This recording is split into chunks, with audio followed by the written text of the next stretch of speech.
برنامه سیاسی و تحلیلی دیدگاه.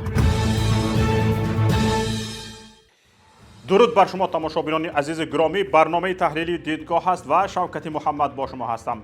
امروز در برنامه درباره پرواز شرکت سامانیر با 200 نفر مسافران به بشکک و اجازه نیافتنش و برگشت مسافران با 200 مسافر برگشتن شرکت سامانیر دوباره به تاجیکستان صحبت میکنیم. همچنین چند گفتنی هایی است که در دوام برنامه خواهید شنید. حالا ما را پیگیری کنید. شب گذشته 300 مسافر تاجیکی از دو سمت تاجیکستان روسیه به بشکک پرواز کرده بودند. اجازه نیافتند سرحد قرقیزستان را عبور کنند. 200 نفری که از دوشنبه رفته بودند پس از 4 ساعت انتظاری مجبور به بازگشت به نقطه اولی پرواز شدند، یعنی به دوشنبه برگشتند. 100 نفری که از روسیه برای پرواز ترانزیتی به دوشنبه به بشکک فرود آمده بودند هنوز هم آنجا باقی مانده‌اند، یعنی همانجا سرسان و سرگردان مانده‌اند. مقامات هر دو کشور تاجیکستان، قرقیزستان عیب را به جانب دیگر میپرتویند. یکی به این جانب میپرتوید، اینش به اینش میپرتوید. وزارت کارهای خارجی تاجیکستان گفته است که مقامات قرقیزستان هیچ معلومات درباره بسته بودن مرز هوایی با تاجیکستان ارائه نکرده است. جانبی همسایه کشور باشد میگوید که اعلان قبلی درباره بسته بودن مرزها برای شهروندان تاجیکستان از 24 می همه مرزها را شامل بود.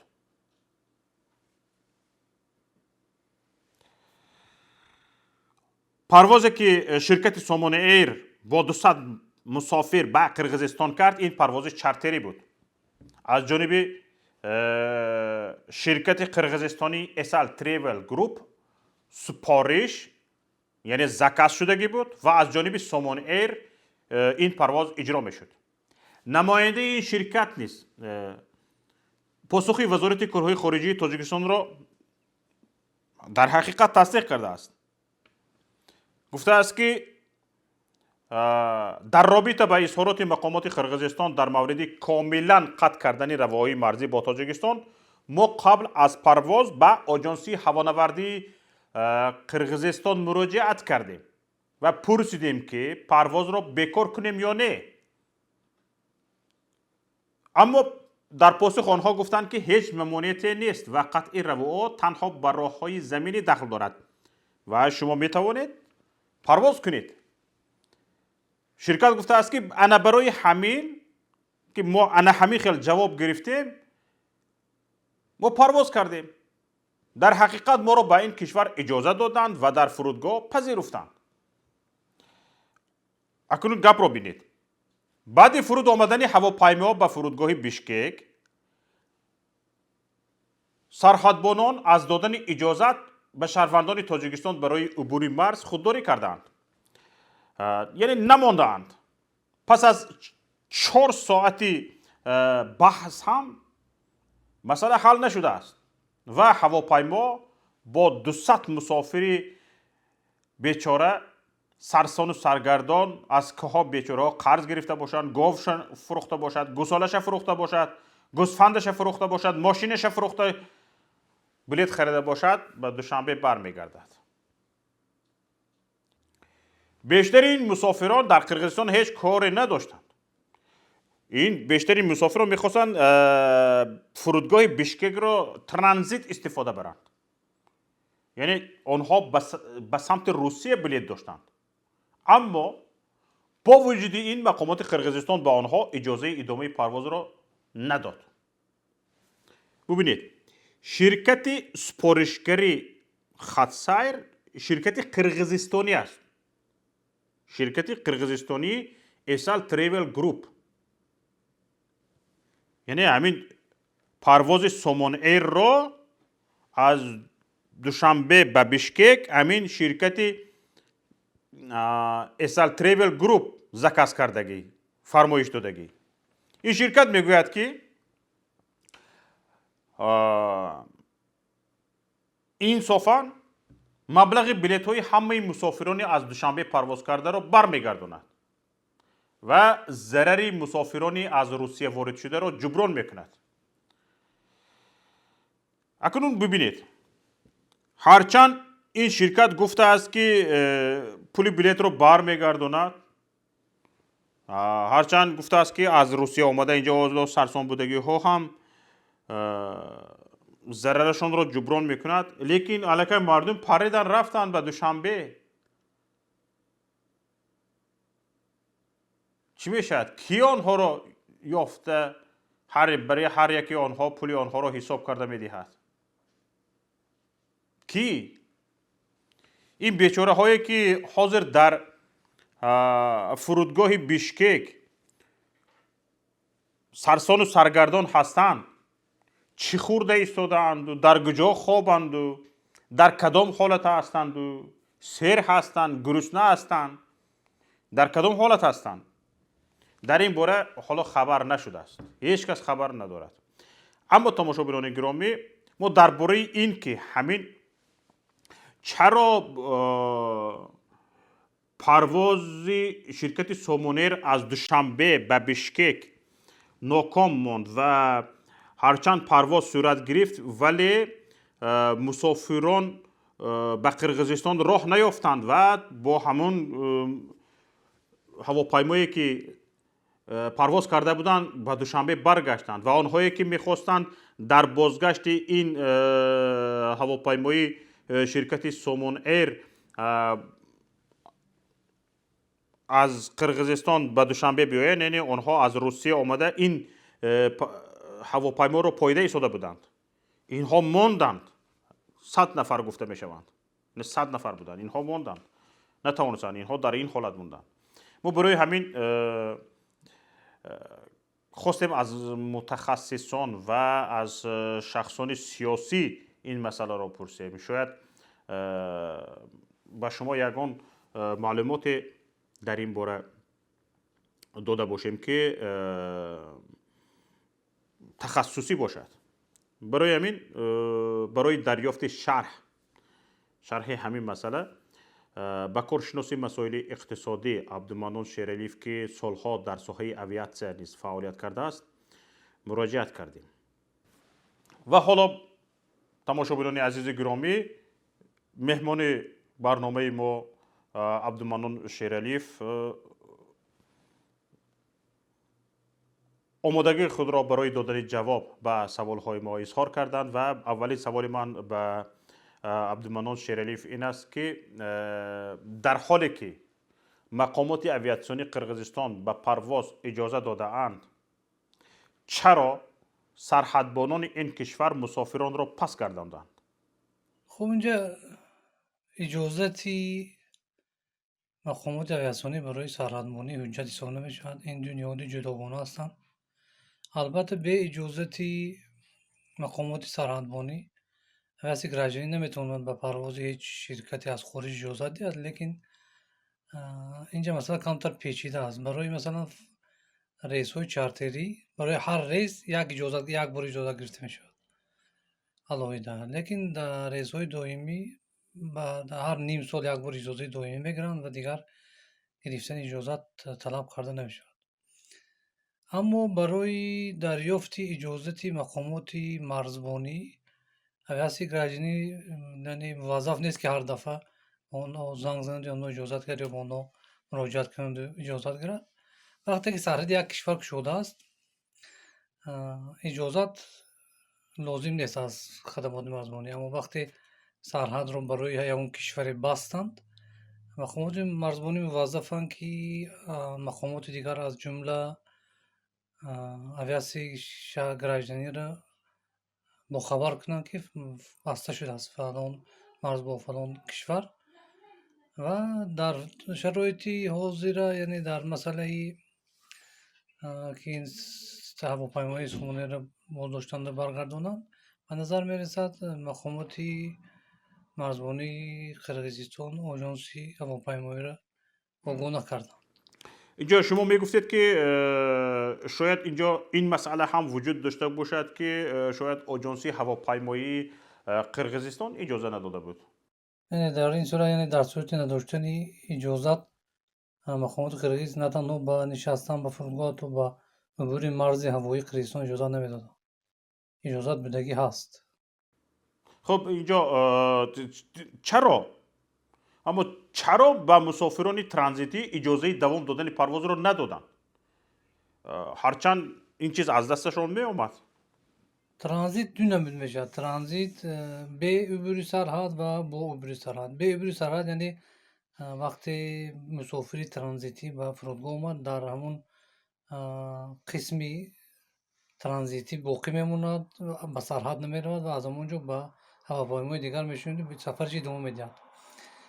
намуди дигари ин ки аз сарҳад убур мекунад, ба фурудгоҳ ворид мешавад, аз он ҷо бо аз сарҳад хориҷ мешуд ба ҳавопаймо мешавад, ё ба фурудгоҳи дигар меравад, ё ба терминали дигар. асосан вақте ба фурудгоҳи дигар ё терминали дигар мераванд, ин ҳолат рух медиҳад, ё ки дар ҳолате ки дар фурудгоҳ бахши транзитӣ набошад. зоҳиран дар Бишкек бахши транзитӣ шояд нест, ё шояд дар терминали дигар аст. Ба ҳамин хотир онҳоро иҷоза надоданд ки сарҳада убур кунанд. лекин дар ин сурат метавонистанд мақомоти қирғиз ба таври истисноӣ иҷозаи убури сарҳад диҳанд, ё ки мусофирҳоро дар як тарафи яъне пеш аз гузаштани сарҳад нигоҳ доранду баъди омода шудани ҳавопаймои дигарашон онҳоро ба ҳавопаймо баранд савор кунанд ва бе убури сарҳад парвоз кунанд. ва шояд дар ин ҷо масъала сиёсӣ аст, бештар сиёсӣ аст ки иҷозати убурро надоданд. ببینید آقای عبدالمنان، به اندیشه شما در همین مسئله، در همین سرگردانی تقریبا 300 مهاجر، گناهکار اساسی کی است؟ خب البته айби пеш аз ҳама хадамоти марзбонии Қирғизистон аст ки оҷонси ҳавопаймоии ин кишварро огоҳ накардааст, чун муваззаф буд огоҳ кунад. аммо айби ҷониби Тоҷикистон ҳам камтар нест. бубинед мақомоти Қирғизистон ҳанӯз 3 рӯз пеш огоҳ карданд ки 2 рӯз пеш марзҳои кишвар ба рӯи сокинони шаҳрвандони Тоҷикистон баста мешавад. ҳоло мақомоти Тоҷикистон мегӯянд ки онҳо нагуфтанд ки он марзи ҳавоӣ баста мешавад, танҳо марзи заминие гуфтанд. яъне дар он эълони онҳо марзҳои ҳавоӣ зикр нашуда буд. хуб дуруст ки зикр нашуда буд, аммо ин ки марзҳои ҳавоӣ боз ҳастанд, инашам зикр нашуда буд. баъд мақомоти Тоҷикистон қабл аз парвоз тамос мегирифтанд ба ҷониби Қирғизистон ва дақиқ мекарданд ки оё марзҳои ҳавоӣ боз аст ё боз нест, парвоз кунанд накунанд, ва танҳо дар сурати иҷозаи хадамоти марзбонии Қирғизистон парвозро анҷом медоданд. дар ин сурат имкони ба додгоҳ кашидан ҳам вуҷуд дошт. аммо ин ки ҳозир ба рӯи матн баҳс мекунам, ин як чизи яъне ҷузъӣ аст. ҳоло инҷа дақиқ кардан ки айби кӣ бештар аст дигар на фоида дорад ва на мантиқист. ببینید تماشابینان گرامی، حالا آقای عبدالمنان در آخر اشاره کردند که این مسئله شاید جنبه‌های سیاسی هم داشته باشد. دقت دهید، در حالی که همسایه کشور با این پررویی و تکبر با تاجیکستان مناسبت میکنند، مقامات کشوری ما کمتر واکنشی به آن نشان نمیدهند. سبب اساسی زبان‌کوتاهی جانب تاجیکستان را بیشتری کارشناسان با قاچاق مواد سوزشواری از این کشور نسبت میدهند که از جانب داماد رئیس جمهوری تاجیکستان شمس‌الله صاحبوف عملی می شود. اکثر بر این نظرند که در این قاچاق برخی از مقامات بلندپایه کشور همسایه یعنی قرقیزستان هم دست دارند. برابر سازش دو کشور قاچاق مواد سوخت دوباره از سر گرفته شد، اما ساکنان ملکی ناحیه‌های مرزی قرقیزستان پیش راهی کاروان ماشین‌های صاحبوف را گرفته به آن اجازه خروج از خاک کشورشان را ندادند. خبرها رو اگر پیگیری کرده باشید، به نزدیک 2 روز یا 3 روز پیش همین خیلی خبر رسانه شد که مواد سوزشواری که از قزاقستان باید توسط قرقیزستان وارد تاجیکستان میشد، مسئولین قرقیزستان تا بادکند آوردند. گفتی روسا سپروجدت کرده ماشین های برکشان را تا بادکنده آوردند، لیکن مردم در آنجا داشت و گذشتن نماند. گذشتن نماند، داشت. این بارها نمیگذرد، گفت مردم. خودشان را چی اعلان کردن؟ ارتشی مردمی. چند نفر خودش را ارتشی مردمی معرفی کرد، آمد باز داشت. حالا معلوم نیست این قاچاق دوباره برقرار شده است یا که نه. قبلا هم مقامات تاجیکستان به خاطر حفظ بیزنس دامادی امامعلی رحمان چند مراتبه به همسایه کشور گذشت کرده بودند. این دفعه هم گذشت کردند. ببینید، با خون شهیدان زمین های دوباره به دست تاجیکستان آمده، با برگردانده به قرقیزستان داده شد و حالا گذشت ها پی هم شده ایستاده اند به جانب قرقیزستان. جانب قرقیزستان هر چی خواهد گفته ایستاده است، هر چی خواهد کرده ایستاده است. جانب تاجیکستان جیم، آرام، خاموش، گنگ، کر، کور، تمام. هیچ چیز را ندیده است، هیچ چیز را نشنیده است. همه چیز جا آبی زدگی. حالا ببینید، خبرگزاری از پلوس با استناد به منبع‌های خودش می نویسد که حجم قاچاق مواد سوزشواری که داماد رئیس جمهوری تاجیکستان توسط قرقیزستان به تاجیکستان میگذراند، 35% مواد سوزشواری وارد شونده به کشور است. 35% مواد سوزشواری کشور را تشکیل میدهد. تاجیکستان سالانه حدود 800,000 تن مواد سوزشواری مصرف میکند. پس داماد رئیس جمهور نزدیک به 300,000 تن مواد سوزشواری را با راه قاچاق وارد کشور میکرد. از این میبراید که از این مقدار قاچاق بودجه کشور $10 میلیون ضرر میبیند. $10 میلیون ضرر میبیند. چرا؟ این مواد قاچاق انداز ندارد. به نرخ‌های داخلی تاجیکستان تاثیر دارد. انا برای همین هم می شود گفت که این مسئله سیاسی هم بوده می تواند. برای همین من از علیم شیرزمانوف، سیاستمدار و معاون رهبری پیمان ملی تاجیکستان، در این باره پرسیدم و خواهش کردم که در این باره جنبه های سیاسی مسئله را به ما ذکر کند. حالا بیایید گفته های علیم شیرزمانوف را میشنویم. این اقدام مقامات مرزی همسایه کشور خوانده شود مقامات امنیتی قرقیزستان از نقطه نظر منفعت های خود این مقامات یا خود این کشور، اگر ملایم کرده گوییم در ترازوی عقل نمی گنجد. خود قضاوت کنید. اون قیمتی که خطسیر دوشنبه مسکو توسط سامانه اون قیمت و نرخ و نوای که دارد، قرقیزستان می توانست این تعداد مسافران را از مسیر قرقیزستان انتقال دهد و از این حساب درآمد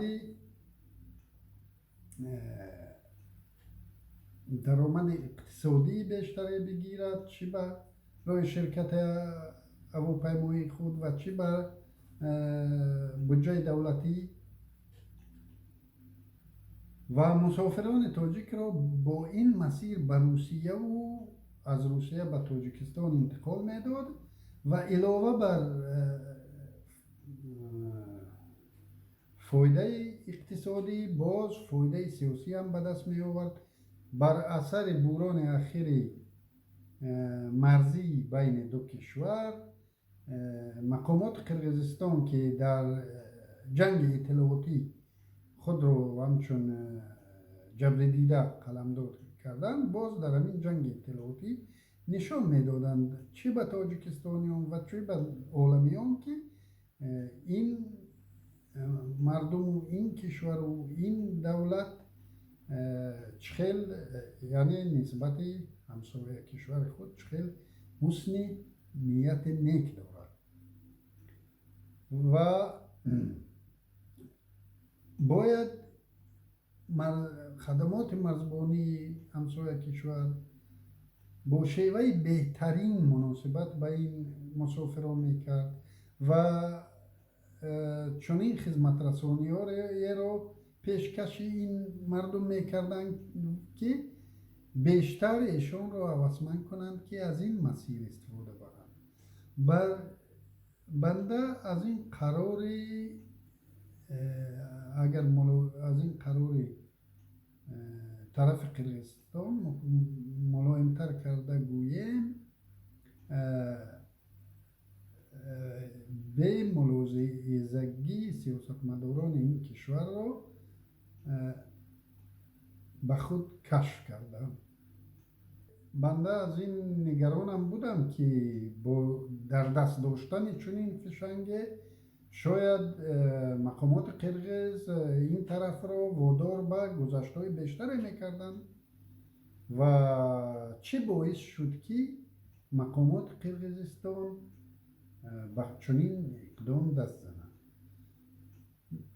دو سبب میتواند باعث چنین یک تصمیم ناسنجیده از طرف رهبریت سیاسی همسایه کشور شده باشد.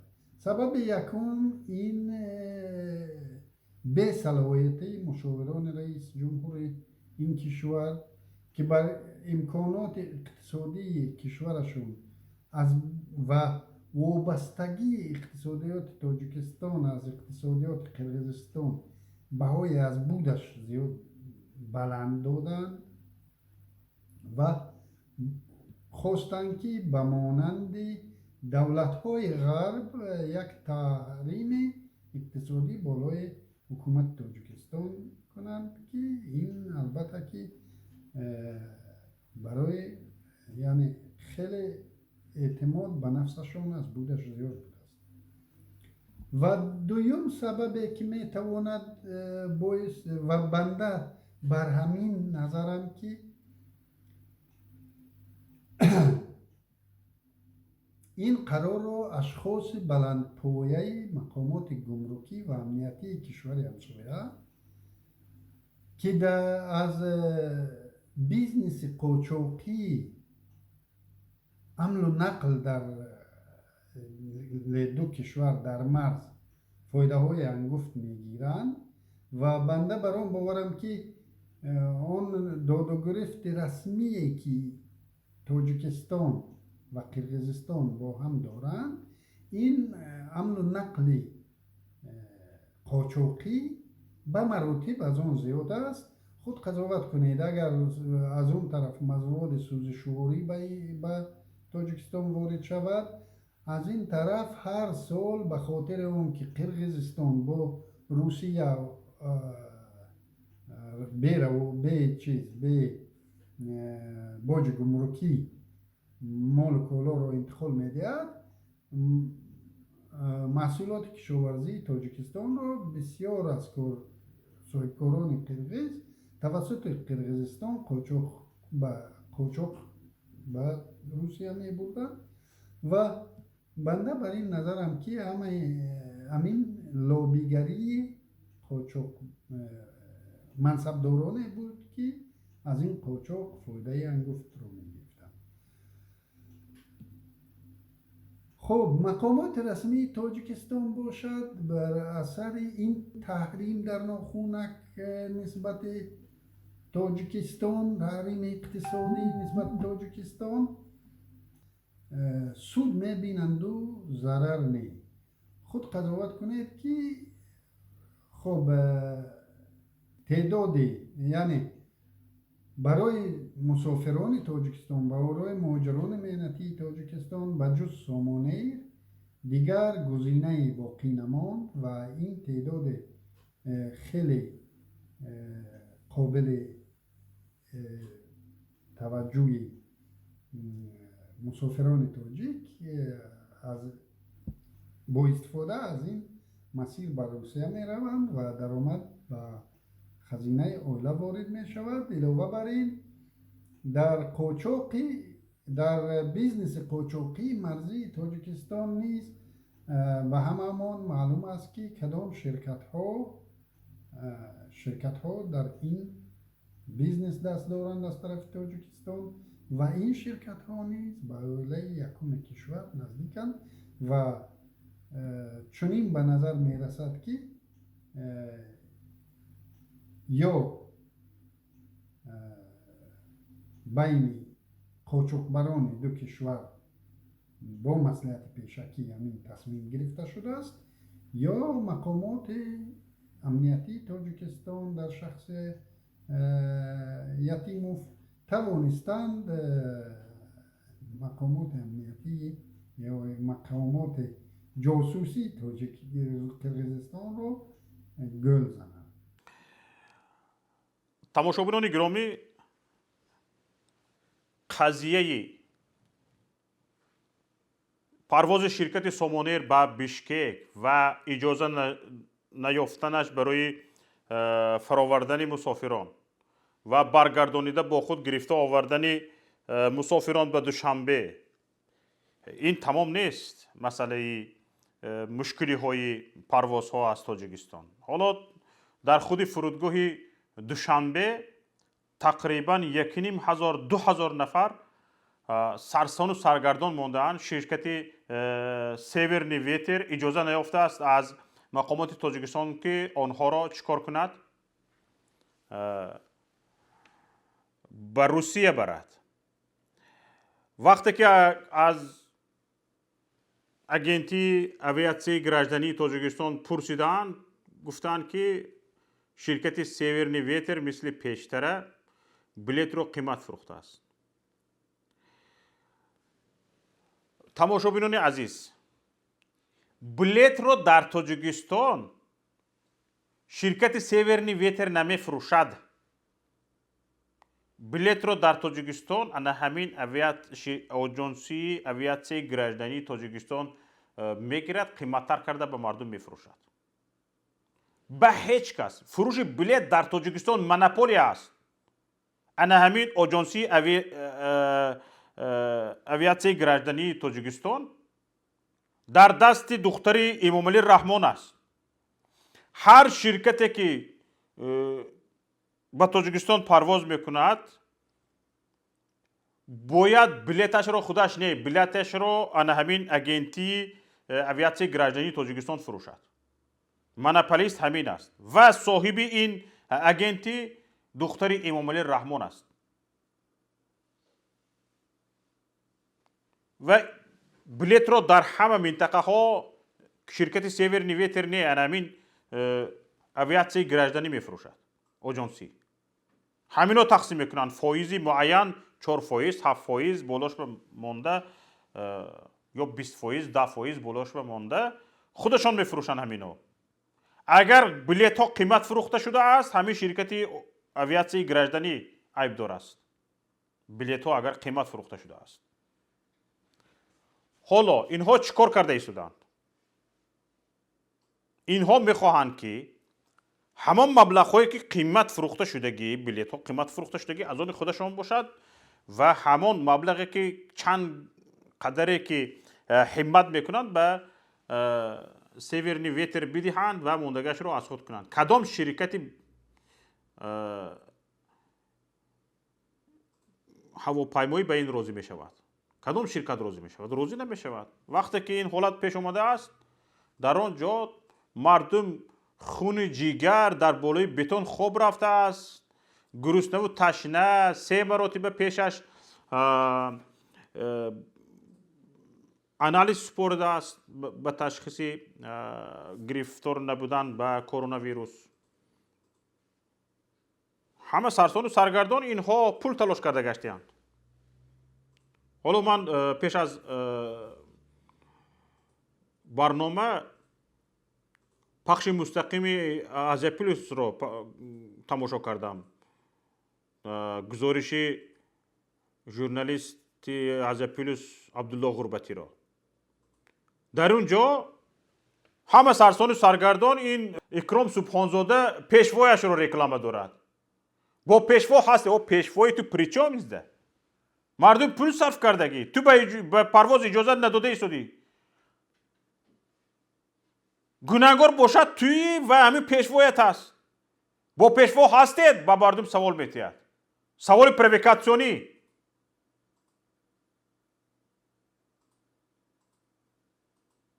آخر همین پیشوایی تو همین تو هستی که مردم 1,500 مردم رو سرسون کرده ای.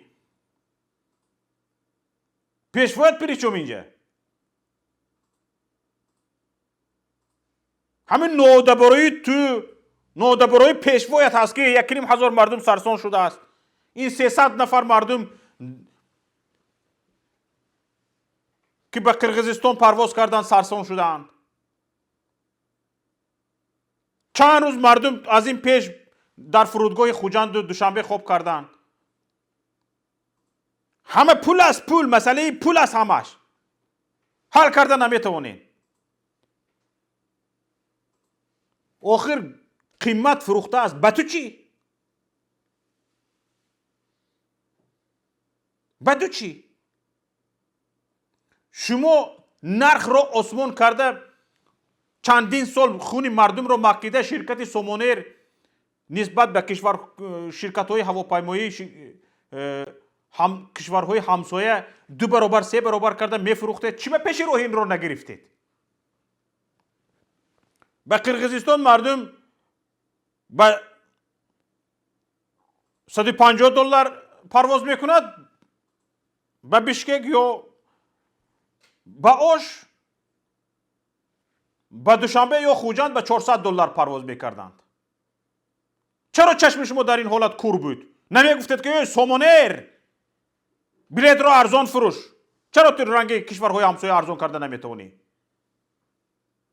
گفتن نمیتونستید. امروز و به شما چی؟ بلیط فروخته شدگی است، مردم به فرودگاه آمدگی است. اول مردم رو گسیل کنید این 1,500 نفر را، بعد مسئله رو دیده بروید. بعد به او کاسه های تخمینه بگوید که بلیط رو قیمت نفروش، نفست رو بد نکن. به تخمینه به دختر امام علی رحمان به همه پیشوایت رفته بگو که بلیط رو قیمت نفروشد. مردم چی گناه دارد؟ شرکت هایی که به شما باور کرده اومده از در اینجا نمایندگی شده است چی گناه دارند؟ شما آبروی کشور رو ریزانده ایستاده اید. حالا از زمانی که برای پرواز شرکت های هواپیمایی اجازه شد، شرطنامه ها بین دو کشورها بسته شدند و هر دو کشور به این نتیجه آمدند که پروازهای شرکت های هواپیمایی باز هم زیادتر کرده شود، به دیگر شهرها هم پرواز کرده شود و ببینید به چه مشکلی ها دچار شده ایستادند. سبب اساسیش پول است، پول، دیگر هیچی. سبب اساسی پول. یعنی اینها همین اویله میخواهد هرچی بیشتر هم از مردم هم از این شرکت ها پول کند. گرسنه ماندگی در وقت کرونا ویروس، گرسنه ماندگی با چقدر شاید مینس به رفتگی همه این رو جبران کردنش در کار. حالا شاید این مردمی که بررسی رفته ایستادن برگشته اومدن در فکرش هستن یا نیستن هیچ کس نمیداند. برای همین یک بار پخش کرده مردم گرفتنش در کار اینها. سببی اساسی همین است. وگرنه هواپیما در فرودگاه بلیط فروخته شده است، مردم به فرودگاه آمدگی است. اکنون تو درباره قیمت فروختن و نفروختن بلیط گپ میزنیم. قیمت فروختگی هستی، پول بسیار مردم گرفتگی، یک قسمش به من ده انمی قدر اینها درد دارد. فکر میکنید که شما قیمت فروخته از یک قسمی پول به همین نفرانی که بلیط خریدند و آمدن به فرودگاه به همین ها برمیگرداند وقتی که پرواز میشود؟ نه، پرواز همون زمانه میشود که حالا ببینید پرواز همون زمانه میشود که شرکت هواپیمایی سیور نیویتر راضی شود که یک قسمی بیشتری پول را به تخمینه بدهد. به شرکت اجازه می شود، مردم خرسند اجازه شد گفته پرواز کرده می روند. یگان نفر به تو با پول قیمت بلیت خریده بودی. من این یک قسمی پولی که ما از این شرکتی هواپیمایی سیور نیویتر رویونده، من این پول به تو گفته یگان به یگان نفره که بلیت خریده است گردونده نمیدهد. اینها فکر میکند همین طور میکند، نمیکند. وقتی که به شرکت هواپیمایی سیور نیویتر اجازه شد که پرواز کند، این مردم را بگیرد ببرد، همگان باید دانسته باشیم که شرکت سیور نیویتر راضی شده است که به تخمینه دختر امام علی رحمان یک قسمی پول بلیط های فروختگی را بدهد. باز حاضر شرکت سیور نیویتر طلب کرده شده است. آخر شما به 10,000 بلیط فروختید، به 8,000 بلیط فروختید، به 11,000 بلیط فروختید، اما به من کمتر از $500 با حساب کمتر از $500 مبلغ میدید. انصافتون رو خواه خورد. برای چی این خیل میکنید؟ شرکت سیور نیویتر از تاجیکستان، از تخمینه دختر امام علی رحمان همین را طلب کرده شده است. تو وقتی که به 11,000 قریب چند قدر میشد؟ $1,000 میشود می؟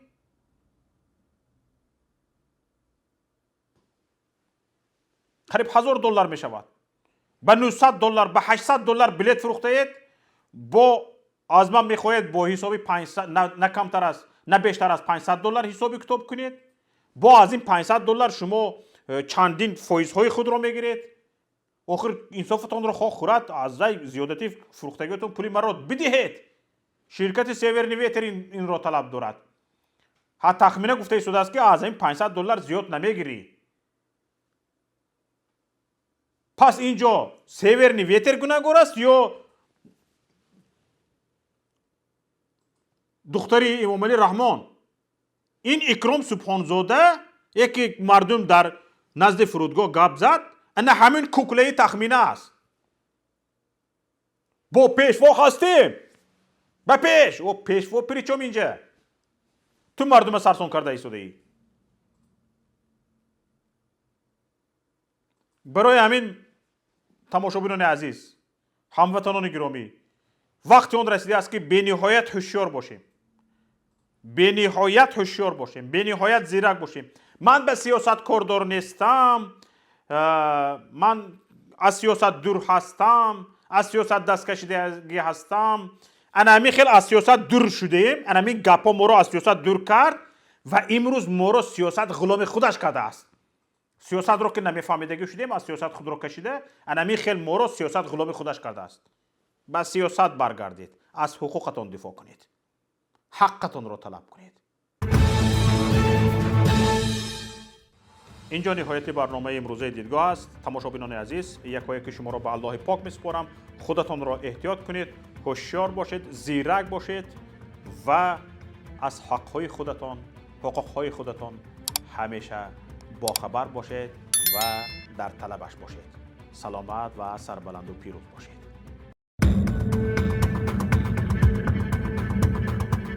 برنامه سیاسی و تحلیلی دیدگاه.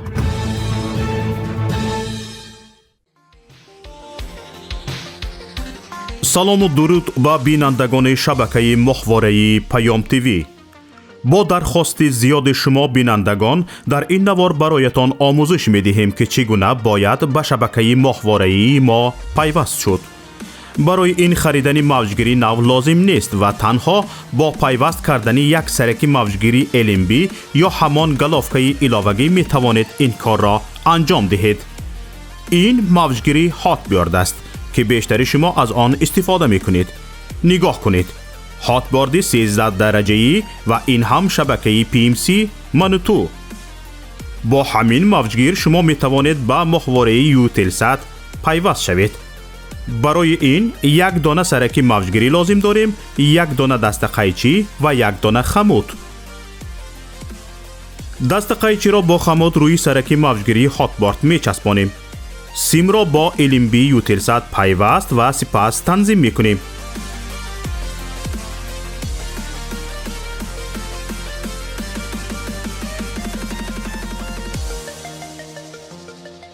این هم ماهواره یوتلسات و این شبکه منوتو که در اولین مقام پیدا شد و حالا ما آن را تنظیم می کنیم.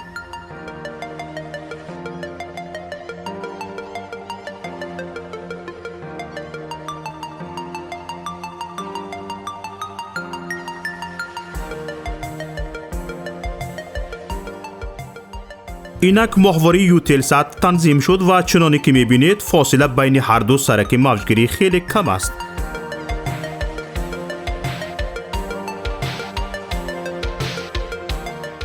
اکنون می توانید با جستجو در این ماهواره شبکه پیام تیوی را هم پیدا کنید. چنانی که مشاهده کردید زحمت زیاد صرف نشد و پیوستنش هم بسیار آسان است. اکنون که یاد گرفتید هر یک از شما می توانید از تجربه پیوستن به شبکه ما یک نوار ثبت نمایید و به ما ارسال کنید. بهترین نوار به جای این نوار ما همچون نوار آموزشی استفاده خواهد شد.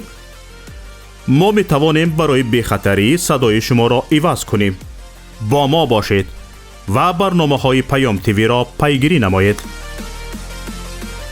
نشانی ما در ماهواره یوتلسات: ماهواره یوتلسات 7B، موقعیت 7 درجه شرقی، فرکانس 11262، سرعت نشانی 27500، پولاریزاسیون HFEC 5:6.